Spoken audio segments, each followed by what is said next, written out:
आपके अपने channel only for teachers में आज हम करने वाले हैं क्लास 7 का चैप्टर नंबर 1 जिसका नाम है इंटीजर्स। चलिए शुरू करते हैं पहले एक छोटे से इंट्रोडक्शन से, जहां आप देखेंगे होल नंबर्स। तो आपने क्योंकि 6th क्लास में भी ये कॉन्सेप्ट पढ़े हुए हैं तो जस्ट हम रिवाइज करेंगे। तो होल नंबर्स वो नंबर्स होते हैं जो 0 से स्टार्ट होते हैं, means 0, 1, 2, 3, 4 and so on. Means कि जब हम काउंटिंग 0 से स्टार्ट करेंगे तो it means we are using whole numbers. लेकिन अगर हम नेचुरल नंबर्स की बात करें तो वो नंबर्स जब हम काउंटिंग 1 से स्टार्ट करेंगे तो वो होंगे हमारे natural numbers and so on. तो इस तरीके का कॉन्सेप्ट है होल नंबर्स का एंड नेचुरल नंबर्स का। अब हमारा जो चैप्टर है उसका नाम है इंटीजर। तो इंटीजर्स क्या होते हैं? तो आपने नंबर लाइन को देखा होगा जिसमें सेंटर में 0 होता है, जो ना तो पॉजिटिव होता है ना ही नेगेटिव होता है। लेकिन जैसे जैसे आप उसके लेफ्ट साइड में मूव करेंगे तो आपको नेगेटिव इंटीजर्स मिलेंगे, और जैसे जैसे आप उसके राइट साइड में मूव करेंगे तो आपको पॉजिटिव नंबर्स मिलेंगे। तो जब आप इन सब को एक ही ग्रुप में रख देते हैं तब हम उन्हें इंटीजर्स कहते हैं। Means all positive and negative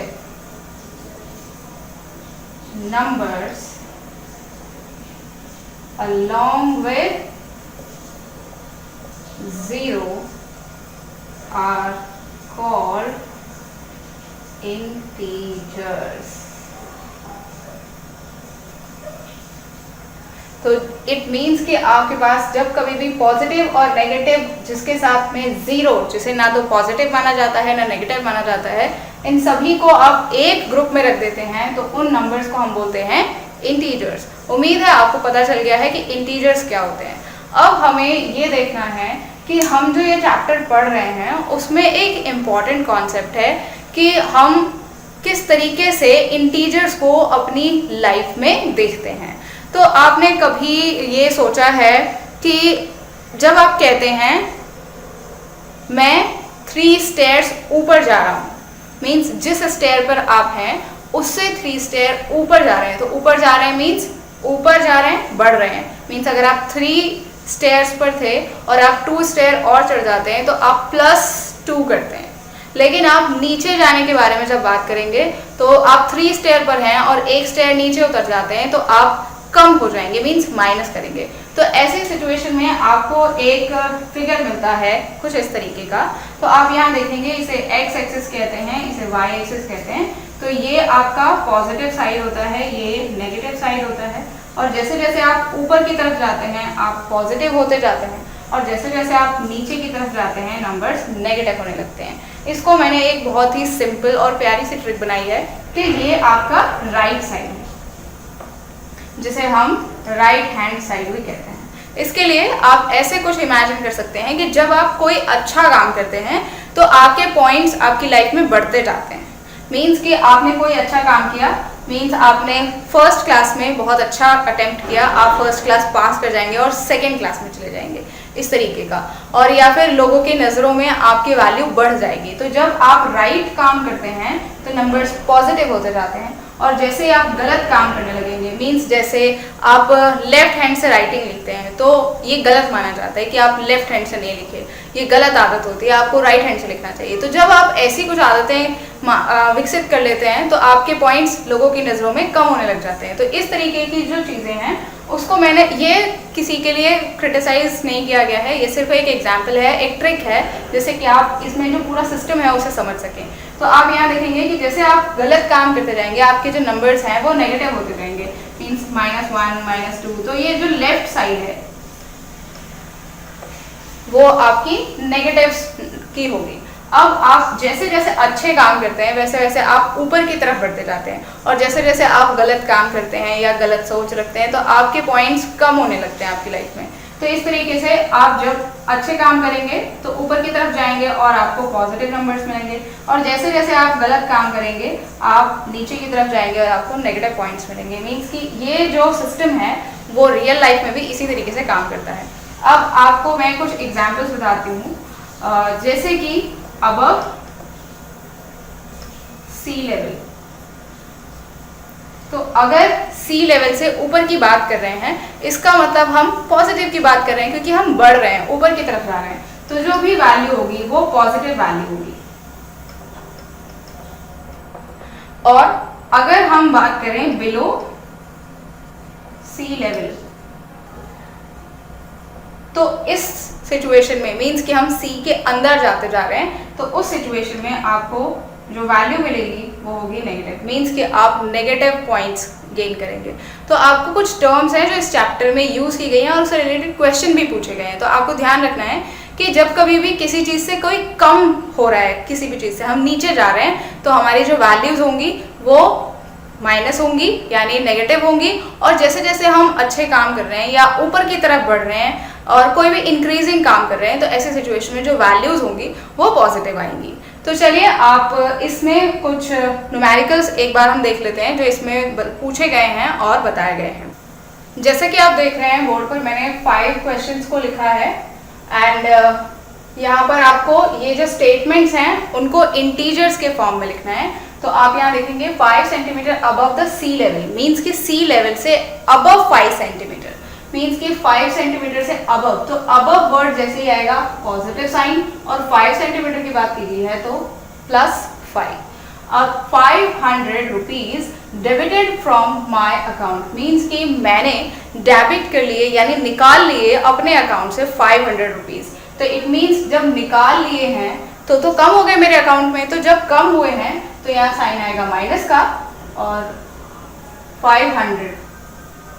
तो इस तरीके से ये एक इंटीजर बनेगा। अब 1100 rupees credited to my account, means कि मैंने अपने अकाउंट में 1100 रुपीज क्रेडिट कर दिए, मीन्स उसके अंदर डाल दिए हैं, ऐड कर दिए हैं, मीन्स जोड़ दिए हैं। तो अब तो मेरा जो अकाउंट था उसमें पैसे बढ़ जाएंगे, तो बढ़ने का मतलब है पॉजिटिव साइन, और जितनी वैल्यू लिखी है वो लिखेंगे। तो इस तरीके के क्वेश्चन आपको अपने एग्जाम में देखने को मिल जाते हैं कि आपको स्टेटमेंट को इंटीजर्स के फॉर्म में लिखना होता है।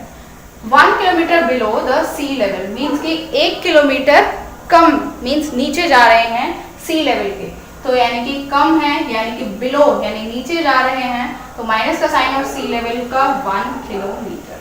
अब यहाँ पर आप देखेंगे aeroplane flies 2 metre above clouds, means कि जो बादल हैं उनसे 2 मीटर ऊपर, above, aeroplane flies 2 metre above the clouds, means कि क्लाउड से ऊपर जा रहे हैं, तो ऊपर का मतलब है प्लस का साइन, एंड 2 मीटर अबव जा रहे हैं तो हम यहाँ लिखेंगे 2 मीटर।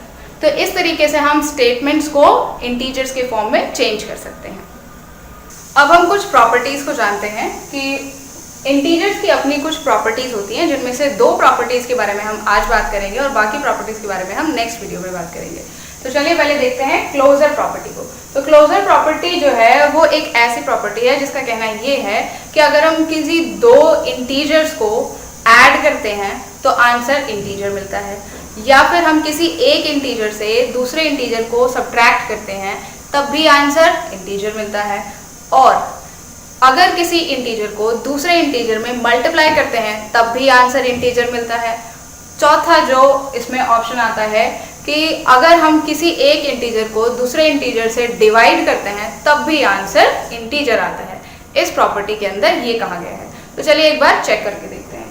ये आप एग्जाम्पल देख रहे हैं 3 + 5, 3 एक इंटीजर है, 5 एक इंटीजर है, दोनों को प्लस किया आंसर आया 8, और 8 भी एक इंटीजर है। अब सब्ट्रैक्शन में देखते हैं, तो 5 से माइनस किया 3 और आंसर आया 2, तो 5 भी एक इंटीजर है, उसमें से 3 जो कि एक इंटीजर है उसको माइनस किया आंसर आया 2, ये भी एक इंटीजर है।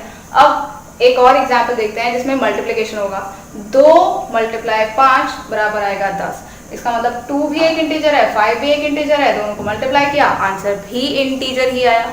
अब डिवीजन में चेक करते हैं, 5 से हमने 20 को डिवाइड किया आंसर आया 4, तो इट मीन्स कि हम 20 को 5 से डिवाइड करेंगे 4 मिलेगा। ऐसी सिचुएशन में 20 भी एक इंटीजर है, 5 भी एक इंटीजर है, और 4 भी जो कि हमारा आंसर है वो भी इंटीजर है। इट मीन्स ये प्रूव हो जाता है कि इंटीजर्स में एक ऐसी प्रॉपर्टी है कि जिसका नाम क्लोजर प्रॉपर्टी है। वो ये कहती है कि किसी भी 2 इंटीजर को जब हम कैलकुलेट करते हैं तो आंसर इंटीजर ही आता है। अब चलिए दूसरी प्रॉपर्टी की तरफ देखते हैं और इसका नाम है कम्यूटेटिव प्रॉपर्टी। कम्यूटेटिव प्रॉपर्टी में आप देखेंगे कि इसका कहना है कि जब कभी भी हम दो नंबर्स को प्लस करेंगे तो अगर उनको रिवर्स करके भी प्लस करेंगे तब भी आंसर वही आएगा जो कि सबसे पहली सिचुएशन में आया था। एग्जाम्पल से देखते हैं। एडिशन के लिए सबसे पहले ट्राई करते हैं।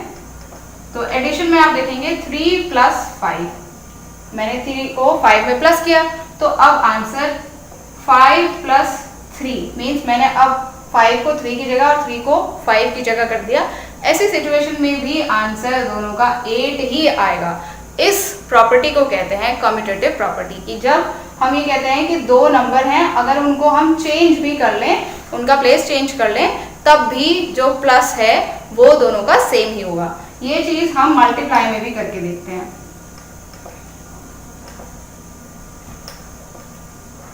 अब 3 × 5 को करते हैं तो बताइए आंसर क्या आएगा 15। अब 5 को मल्टीप्लाई करते हैं 3 से तब भी आंसर क्या आएगा 15। इट मीन्स कि कम्यूटेटिव प्रॉपर्टी का कहना ये है कि जब कभी भी हम कोई दो इंटीजर्स को प्लस करना चाहते हैं तो अगर हम उन्हें रिवर्स करके भी प्लस करें तब भी आंसर वही आएगा जो कि फर्स्ट सिचुएशन में आया था। इसी तरीके से मल्टीप्लिकेशन की सिचुएशन में कहता है कि अगर कोई भी दो नंबर को मल्टीप्लाई किया जाता है तो अगर हम उनका जो सिचुएशन है उसको पलट देते हैं तब भी जो आंसर है वो एक इंटीजर ही आएगा और ऊपर से सेम आएगा इस दोनों कंडीशंस में। अब हम इसको ट्राई करते हैं। मीन्स कि एडिशन में ये प्रॉपर्टी लग जाती है और मल्टीप्लिकेशन में भी ये लग जाती है। अब हम डिवीजन में चेक करते हैं कि क्या ऐसा होगा। मीन्स कि 10 को हम डिवाइड करते हैं 5 से तो आंसर आएगा 2। तो क्या ये पॉसिबल है कि 5 को डिवाइड करें 10 से तब भी आंसर आए 2? तो नहीं, ये पॉसिबल नहीं है। इसका मतलब डिवीजन की जो कंडीशन है उसमें कम्यूटेटिव प्रॉपर्टी काम नहीं करती है। अब हम इसे सब्ट्रैक्शन में देखते हैं कि हम 5 से 3 को माइनस करते हैं, आंसर होता है 2। तो क्या ये पॉसिबल है कि 3 से 5 को माइनस करें तब भी आंसर 2 हो? नहीं, ऐसी कंडीशन में आंसर आएगा -2। इट मीन्स कि सब्ट्रैक्शन भी एक ऐसा पॉइंट है जिसपे कम्यूटेटिव प्रॉपर्टी वर्क नहीं करती है। इसका मतलब ये हुआ commutative property addition and multiplication में काम करती है और सब्ट्रैक्शन एंड डिवीजन में काम नहीं करती है। एक बार रिवाइज कर लेते हैं। क्लोजर प्रॉपर्टी का कहना ये है कि हम किन्हीं भी दो इंटीजर्स को चाहे प्लस करें, सब्ट्रैक्ट करें, मल्टीप्लाई करें, डिवाइड करें, आंसर इंटीजर ही आएगा। अब बात करते हैं कम्यूटेटिव प्रॉपर्टी की। तो उसमें ये कहा गया है कि अगर हम दो इंटीजर्स को प्लस कर रहे हैं तो उनको हम रिवर्स करके भी प्लस करें तब भी आंसर सेम ही आएगा। सेम फॉर मल्टीप्लिकेशन, जब कभी भी हम दो इंटीजर्स को मल्टीप्लाई करते हैं तो अगर हम उन्हें रिवर्स करके भी मल्टीप्लाई करें तब भी आंसर सेम आएगा। लेकिन ये प्रॉपर्टी सब्ट्रैक्शन एंड डिवीजन में नहीं लगती है। मीन्स ये उस सिचुएशन में काम नहीं करेगी जहां हम डिवाइड कर रहे हैं या फिर सब्ट्रैक्ट कर रहे हैं। उम्मीद है ये दोनों प्रॉपर्टी आपको बहुत अच्छे से क्लियर हो गई होंगी। मिलते हैं नेक्स्ट वीडियो में, तब तक के लिए अपना ध्यान रखिए, पढ़ते रहिए। Bye bye.